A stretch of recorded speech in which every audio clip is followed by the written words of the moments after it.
Hello, everyone. Welcome back. What up, saucers? What up? We miss you guys, even though it's only been a week. Yeah, miss you so much.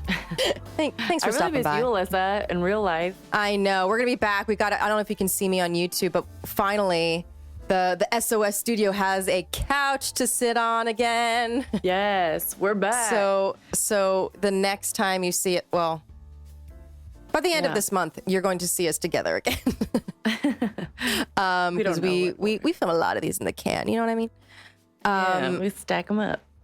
But today we have a very, very special topic that's near and dear to our hearts. We talk about this a lot in episodes that have to deal with mental health and self-image and self-love and everything. And it all boils down to self-forgiveness. Yes. I feel like yeah. I think it's overlooked a lot because we're so outwardly focused. Like, you know, this person did me wrong or I did them wrong. I need forgiveness from them. I need to forgive them. It's so much harder to it's so much more nuanced when you're like, okay, but what about myself? Yeah. And it kind of creeps up in so many different ways. You don't realize that you don't have enough forgiveness for yourself, that you don't actually forgive yourself, no matter if it's a big thing or small things that lead up to, and it's a culmination of things. You don't realize how that affects your self-perception and how it's not just yourself, of course, that's so important, but it's also the people around you. You know what I mean? If you don't forgive yourself, how the hell are you going to forgive everybody else? The same thing about love. If you don't love yourself, how the hell are you going to love anybody else? Yeah. You have to forgive yourself so you can give other people grace as well, because we are human beings. It is okay. Right. But so oftentimes the main thing standing in our way of peace and a higher level of happiness is actually, like we said, self-forgiveness. It's usually much harder than forgiving others, and it's easily overlooked. We assume that because we've forgiven someone else for the part that that person played, we should be free from it. However, if we haven't forgiven ourselves or even taken the time to acknowledge what needs to be forgiven within ourselves, we will never be fully released emotionally. We won't. You know what I mean? We're going and you'll wonder why you're still stuck on something, why you're still hung up. And it's like, well, I've forgiven them. I really have. Why am I still? And it's usually that. Yeah. And it's like, so I was doing a research on this because I'm like, you hear the quotes, all that self-forgiveness isn't self-forgiveness, but how do you do it? And also there's some tricky, more nuanced times where it's called for that you might not even realize. Well, I didn't do anything wrong. So, when we're having a hard time forgiving ourselves, it can mean a couple things. It can mean we've over-identified with how we acted or what went wrong. I have definitely been there where, meaning instead of seeing the situation as I did something selfish, you've converted that inner dialogue into I am selfish. And once we see it as a statement of our entire character versus a thing that we did, it feels almost insurmountable. I am this is how I am, this is who I am, instead of this is what I did. That is... which, as we've discussed with in previous episodes with mental health experts, that's the difference between guilt and shame. Guilt is feeling bad for what you did. Shame, guilt is I did something wrong. Shame is I am wrong. And so another more subtle angle of this is when someone has wronged you when you were actually the victim. And so it's easy from the outside, it looks like you would only need to forgive them because they hurt you. You weren't the one that caused pain. Mm-hmm. But while forgiving this person does need to happen, you might also need to dig deeper and address some of the ways in which you are unfair to yourself in the situation. And that's where the self-forgiveness comes in. It's like, well, they did me wrong, so all I have to do is forgive them. But yes, when this person hurt you, did you beat yourself up for falling for it? Did you begin to view yourself as an idiot or not good enough? These are all damaging beliefs to hold within yourself that need to be addressed and ultimately forgiven within you. So it doesn't just stop there, they hurt me, I forgive them. It's yikes, because when they hurt me, I actually was well, I probably deserved that, or wow, I'm so stupid for falling for this. That's all things that you should forgive yourself for. It's something that recently I've dealt with, but And tell me if you've had this too. It's sometimes it's not even over things that you'll feel shame over. It's over Hmm. just feelings you've had over Yeah. something. It doesn't even have to Yeah. be an actionable thing that you messed up on. It is just A I thought that had you had, or like, yeah, I had this feeling over this life event or this some whatever it is, and you have shame over it. hmm Um like I recently had that, and it was over it's more it was over something like in the vein of kind of survivor's guilt. I'm kind of being vague for a oh reason, but yeah, yeah. it's kind of like, why do I deserve it's I don't know. I had shame over an imposter syndrome of Oh, or not. I don't even know if it's imposter syndrome. What is this? survivor's guilt makes sense. I don't know what you're talking about, but at the same time, like if you feel like, why did I come out Mm, okay, or why did I get yeah, through this better than exactly. someone else? I'm having a hard time kind of putting it to words because I'm still processing it. Yeah. But it's one of those things where it's like, yeah, why do I deserve any sort Yes. of happy feeling? You know what I mean? I Hmm. mean, this sounds darker than it is, but it's something that can happen. You know what I mean? And we don't like to talk about it because Right. it's weird, it's icky. It again, it sounds dark, but it's like Yeah. there is something deeper there. If you think that you don't deserve to feel or be healthy or feel proud of Yes. yourself, why do you feel guilt over that? What are you not allowing yourself to feel? And what are you Hmm. not allowing yourself?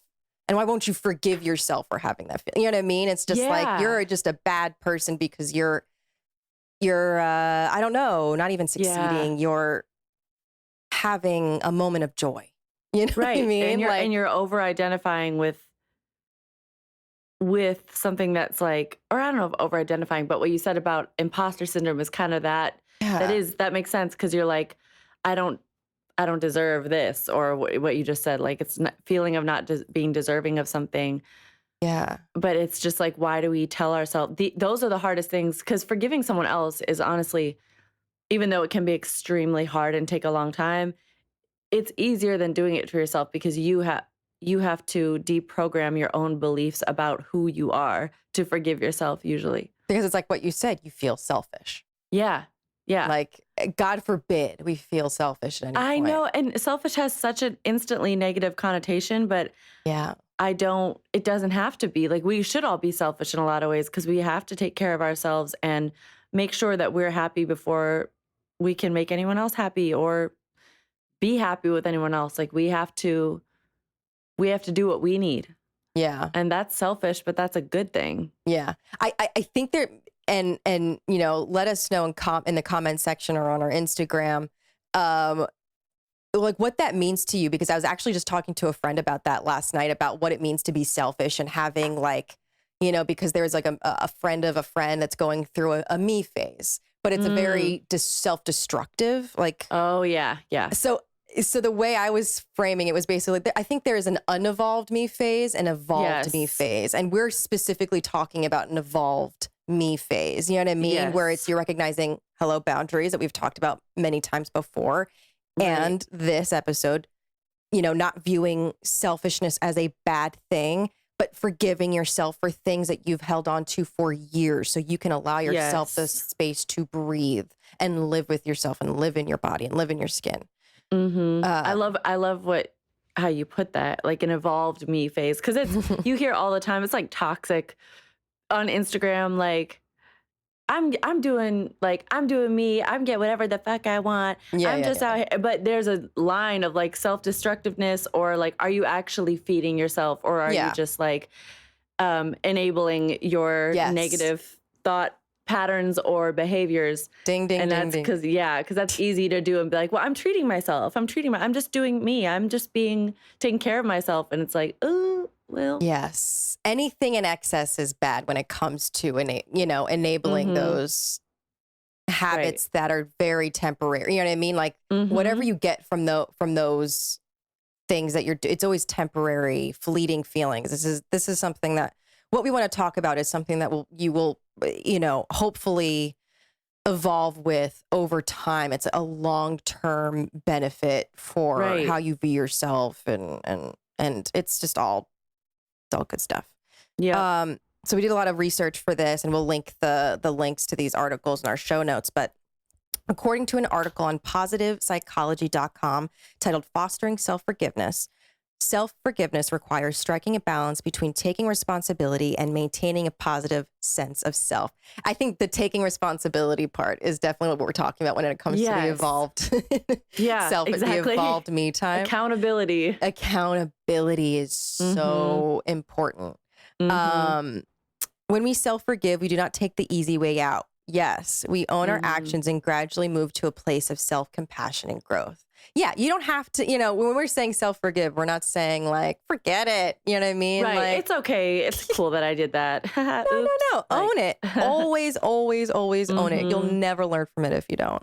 I mean, it sounds basic, but like, I don't know. I feel like it's really easy to wire and program your brain into protecting yourself from feeling the bad things, Yeah. For sure. In psychology, the concept of self-forgiveness is still relatively new and involves a combination of emotional, motivational, and behavioral changes. And the Human Development Study Group were the first to offer a concrete psychological definition of self-forgiveness in '96 as a willingness to abandon self-resentment in the face of one's acknowledged objective wrong, while fostering compassion, generosity, and love toward oneself. Wow. A willingness to abandon self-resentment in the face of your wrong, acknowledged wrong. That is so hard. Like I went through, I mean, Alyssa, you know my life, but like 2016 to like 2020 was me trying to do that. Yeah. It can take so long. It is. Oh my God, it is so not easy. The highlighted 3 important pillars of self-forgiveness are: 1, the release of negative emotions directed toward the self; 2, the cultivation of positive emotions directed toward the self; and 3, an acceptance of responsibility.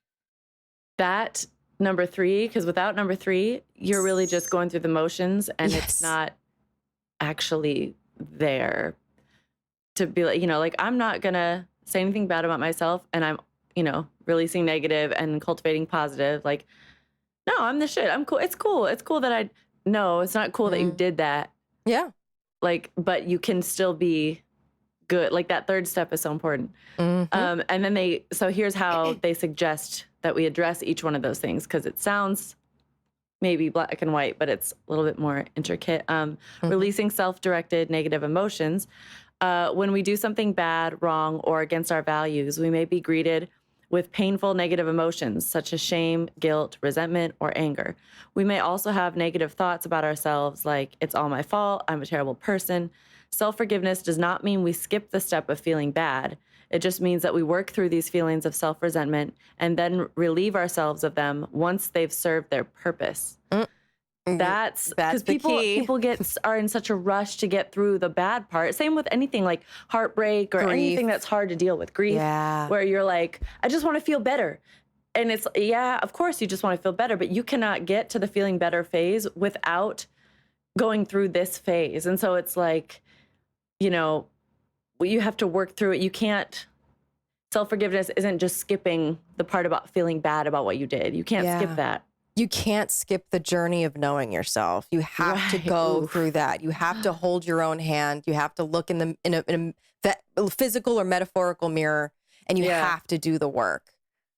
It's not easy. Talking with someone makes it easier. Journaling makes it easier. Therapy can make it easier. There's so many things. So you're not living just in here in your head all the time. Getting it out will help you through that hard part.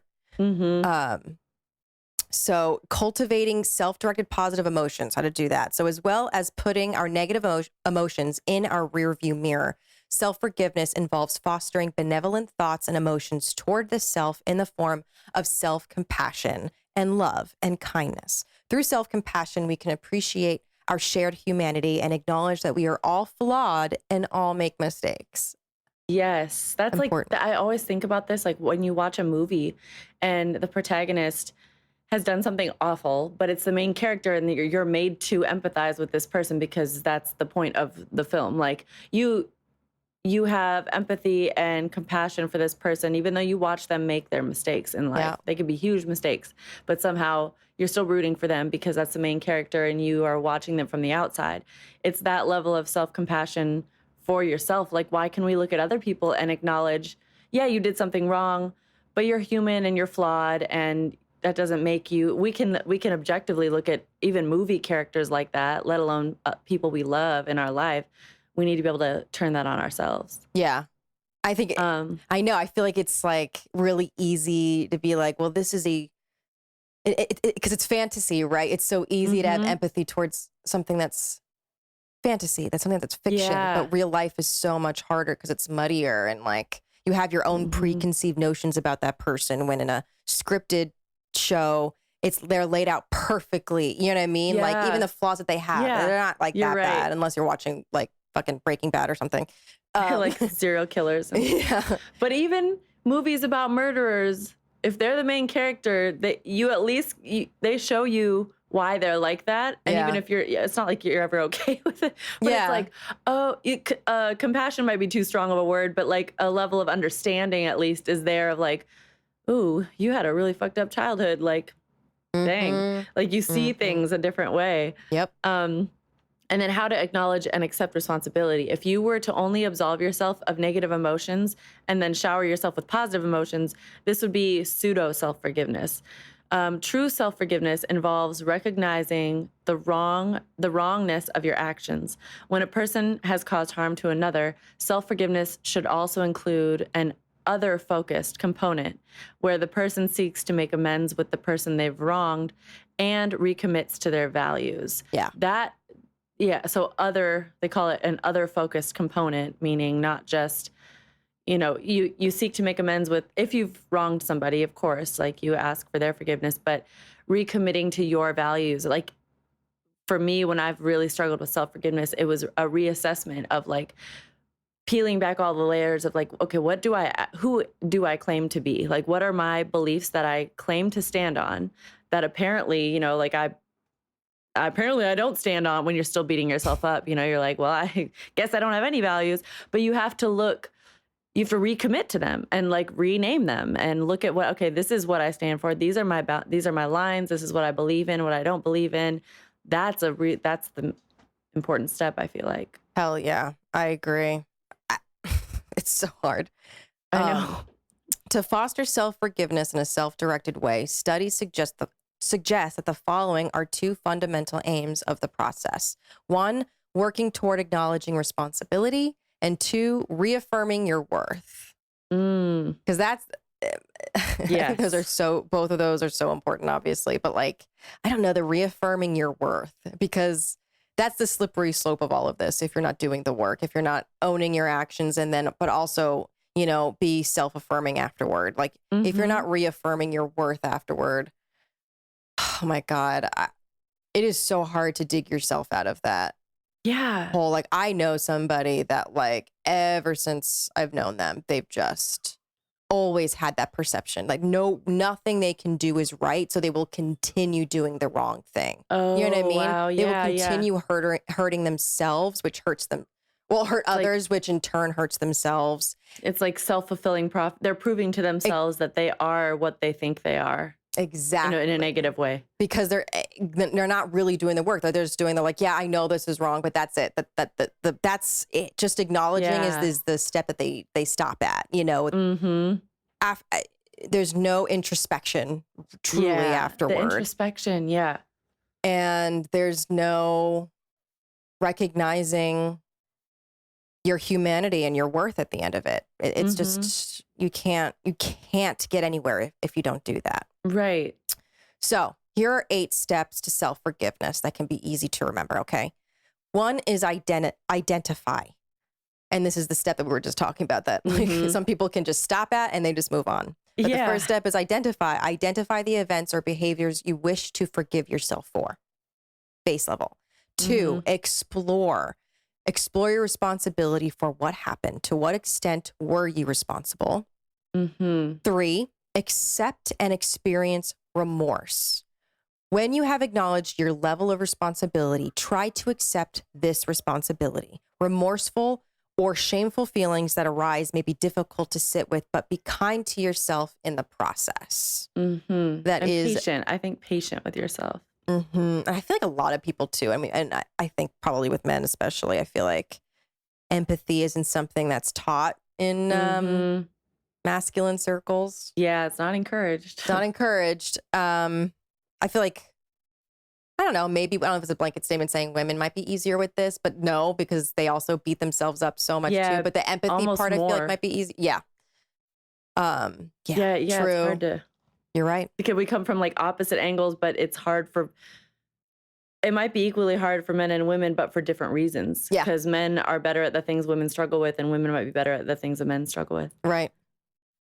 Oh, we love patriarchy. Yeah. And It then number 4, notice thoughts and feelings. Be mindful of your thoughts and feelings and look to challenge perfectionist thinking or any unreasonable standards you're holding yourself to. That's exactly what we're just what I had brought up Yes. about my own personal feelings that I dealt with recently. Like the unreasonable standards. You know what I mean? Right. Like, Right. Like what do this you isn't, mean? no, I wouldn't hold somebody I love to these standards because it's nearly impossible. Why am I expecting this of myself? Exactly. If someone was feeling like a fleeting moment of joy because of like news they heard, I would like, why would you'd want them to experience that and live with it Yeah. and sit with it and not judge them. You know what I mean? It's just Right. it's just, yeah. If you're feeling guilt or shame, try to understand this in the context of this one unique event or behavior. Avoid generalizing these feelings to you as a person, i.e., focus on your actions, not your character. That is, wow, that's the hardest thing, because for a long time I was trying to work through something, and I just kept, it kept coming back to my character. I couldn't separate it from my character, so I could never get past that point because Yeah. I wasn't focusing on my actions that I had done wrong. I was focusing on like, oh, this is who I am. And Yeah, you the just shame can't part. get past that if you don't breach that. Yep. Number 5, make amends. Make amends when possible with the person you harmed. If there are no amends to be made, consider whether you're being reasonable in blaming yourself. Yeah, so obviously if you did something wrong to someone, apologize. But like we said, if someone wronged you, you still probably were unfair to yourself in that process somehow, and dig into what that was and make amends with yourself. Number 6, recommit. Learn from the experience and continue to make choices that are in line with your values. By recommitting to your values, you reaffirm that your principles are important to you, which can lead to personal growth. It's like that thing where, when you're trying to, that classic, like you're trying to eat better, okay? And then and you're doing good for a couple days, and one day you have like Cake. a Or like piece of cake, and then you're like, well, today's all shot to hell, and then you eat like shit the whole rest of the day because you had one piece of cake, so you already threw it off, and you just continue to dig yourself in deeper. It's like recommitting to your values, like just because you could have really fucked up, made a mistake, but that doesn't mean all your values are out the window. Like that it's not attached to your character necessarily. It's like, okay, I went against my values, but I still have those values. I went against them, and that's the problem, not, oh, I guess I don't value this. Right. I think that's like, yeah. It's just behavior. It's not your identity. Yeah. Number 7, nurture compassion. Try to build up good feelings about yourself and get into a more compassionate mindset. How would you speak to a friend who is going through the same thing? That's very true. We've said this even in this episode, but like, if someone you love were in your position, how would you receive them? How would you talk to them? Number 8, let go. Let go of any negative feelings towards yourself. Notice whether any behaviors or unhelpful thinking processes are continuing the cycle of self-punishment. You're not pretending it didn't happen. You're simply acknowledging that continuing to resent yourself is no longer useful. Treat yourself with compassion and validate your value as a person, perhaps with the use of affirmations or guided meditation. That part about continuing to resent yourself is no longer useful is a key wording, because resentment is useful for a time. You need to feel that was like one of the steps, like let armor. yourself feel remorse and let yourself feel bad. But there is a time where it's like, okay, this is no longer serving me. Now it's holding me back, and I'm just in a cycle. And finding that line can be hard. Yeah. Yeah, it's so easy to hang on to that stuff. Like, because it's protection. It's everything Yeah. is survival. A lot of these instincts, like, and this will maybe help you in reminding yourself of your humanity here. It's like everything that we do is based off of survival tactics that we were raised around. You know what I mean? Like, whether societal or in your own family home growing up, you know, you have your own survival tactics, and they serve you to a moment, and until they don't anymore, because you're growing, you're evolving, you're meeting new people, realize, oh, that could have been toxic behavior that I'm doing. It's not actually useful long term, because I'm not going anywhere. I'm still making the same choices. I'm still hanging around with the same people that enable those choices as well. Yep. What am I actually doing to rid of myself of this shroud? You know what I mean? This cloud or whatever, you know? Yeah, shrouded over Shrouded you. cloud, clouded shroud. A shrouded cloud. But yeah, it's all survival. So you can't have shame there. You know, everything we're doing, there is a reason for it, and you have to own it, but you have to forgive yourself, because and perfection doesn't exist. Yeah, hell no.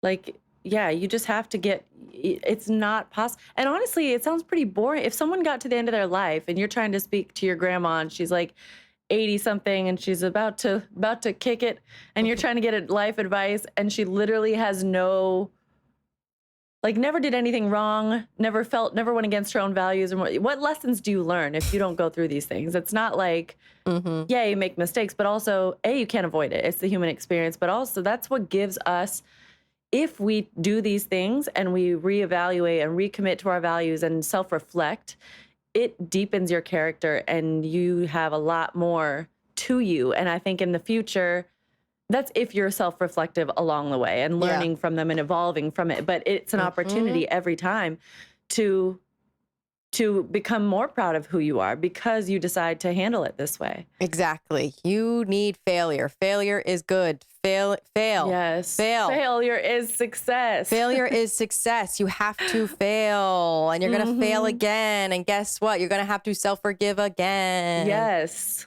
Just look forward to your next failure. Look forward to your next challenge of self-forgiveness. Look forward to that. Yep. You know what I mean? Don't be afraid of that. It's gonna be like a little, you know, when it first happens, but it's all in your well of who you are, and it only makes your life richer. Yeah, exactly. So we are going to again link our wonderful articles in our show notes, so you can give them a look-see. Shout out Black Lives Matter. You know. Shout out to your families. We are on Instagram and Twitter at the SOS Pod. We're on YouTube, SOS with Molly and Alyssa, and we're everywhere. iTunes, or why do I keep saying iTunes? It's Apple Podcasts. Oh, Apple Podcasts, yeah. Spotify, Google, anywhere you find podcasts, we're there, and rate and review us. It helps us reach more people. We're also on Patreon, guys. So $3, $7, $11. You can join our family, get exclusive merch, access to bonus content, and the ability to suggest some topics for us. If there's something juicy you want us to talk about, join our Patreon, and we'll do it, baby. Yeah, that's right. I'm Molly Cottrell. I'm Alyssa Rosano. Here's to turning meltdowns into magic.